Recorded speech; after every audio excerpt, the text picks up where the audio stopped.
Apakah di luar pengikut Kristus pasti tidak akan masuk surga? Bagaimana seperti pada zaman dahulu, kerajaan-kerajaan zaman dahulu di mana aliran Kristus belum diketahui pada saat itu? Oke. Semua orang harus percaya Yesus baru selamat. Karena Yohanes 14 ayat 6 dibilang tidak seorang pun sampai pada Bapa kalau tidak melalui aku. Kisah 4 ayat 12 di bawah kolong langit ini tidak ada nama lain yang diberikan yang olehnya manusia diselamatkan. Kalau begitu orang harus percaya Yesus baru bisa selamat.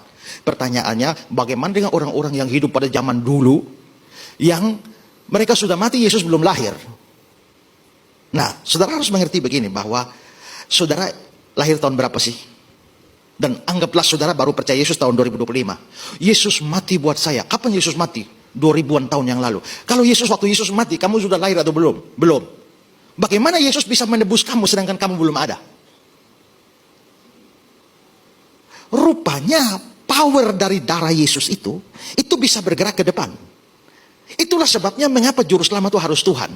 Kemarin saya jawab pertanyaan, Pak, kalau memang harus Allah harus mengutus seseorang untuk menebus kita, kenapa dia tidak utus malaikat saja?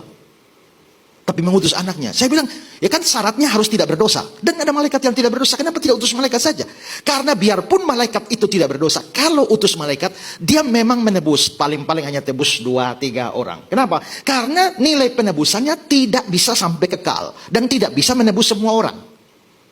Harus Allah yang bisa menebus semua orang. Nah, kalau begitu, kuasa penebusan Kristus ini hebat. Dia bisa bergerak ke depan. Makanya saudara bisa percaya, Yesus mati buatku. Padahal kamu belum ada. Berarti kuasa salib Yesus dari dulu 2000 tahun lalu bergerak ke depan.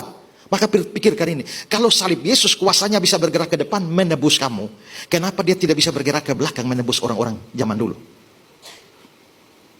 Bisa. Nah, saudara bisa baca nanti di Ibrani pasal 11. Ya, tentang Musa dibilang bahwa karena iman maka ia telah meninggalkan semua harta Mesir dan dia menganggap penghinaan karena Kristus sebagai harta, sebagai yang lebih besar dari semua harta Mesir. Bagaimana Musa bisa menganggap penghinaan karena Kristus padahal Musa hidup 1500 tahun sebelum Yesus lahir. Berarti Musa biarpun hidup 1500 di sini, tapi dia percaya pada Kristus yang akan datang. Saudara hidup di sini kan, tapi saudara percaya Kristus yang sudah datang. Saya percaya Yesus yang telah mati buat saya 2000 tahun yang lalu. Tapi orang-orang perjanjian lama, kami percaya Yesus yang akan mati ke depan untuk kami. Maka bedanya, semua orang samanya, semua orang harus percaya Yesus. Bedanya kita dengan Abraham, Ishak, Yakub, Daud, dan lain-lain adalah iman kita ke belakang.